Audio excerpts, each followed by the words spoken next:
আসসালামু আলাইকুম। দেখেন আজকে আমাদের বাসায় মেহমান চলে আসছে। রাত বাজে 9টা, মেহমান চলে আসছে। এখন আমি কি করি আমি তো কোনো ভাইবা পাইতেছি না। আর আবার মেহমান চলেও যাইব বলতেছে, তাড়াহুড়া করে 1-2 ঘন্টার জন্য আসছে। এখন আমার মাথা নষ্ট। রাত্রের বেলা আমি কোনো কাজ করতে পারি না। রাত্রে রান্না বান্না অনেক বিরক্ত লাগে। তাই ভাবতেছিলাম যে কি করব কি না করব। জয় সাহেবকে বললাম যে এখন ওদেরকে কি খাওয়ানো যায়। জয় সাহেব বললো যে না, ওদেরকে আজকে কিনাই না খাবার খাওয়াই দেবো। তখন পোড়া মুরগি নিয়ে আসলো, নান রুটি নিয়ে আসলো। এখন ওদেরকে দিচ্ছি 1,500 টাকা আইনা ওদেরকে খাওয়ার জন্য রেডি করতেছি। ওরা সবাই খাবে। বলতেছে না থাক, এত রাত্রে রান্না করার দরকার নাই, আমরা তো চলে যাব, আরেকদিন আসলে ভালো মন্দ খাওয়াই দিয়েন, আজকে আমরা কিনারেই খাইয়া চলে যাই।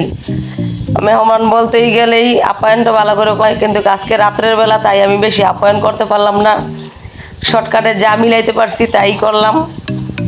কারণ আমার আবার মেহমান আসলে পরিপূর্ণতাভাবে আপ্যায়ন না করতে পারলে আমার ভালো লাগে না। তাই খালি ভাবতেছি, মনটা কেমন জানি লাগতেছিল।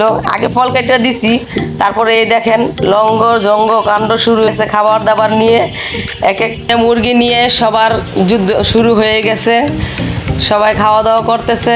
আমি তো ভাবতেছি শ্বশুর বাড়ির মানুষ, আজকে এইভাবেই চললো, আজকে বিদায়।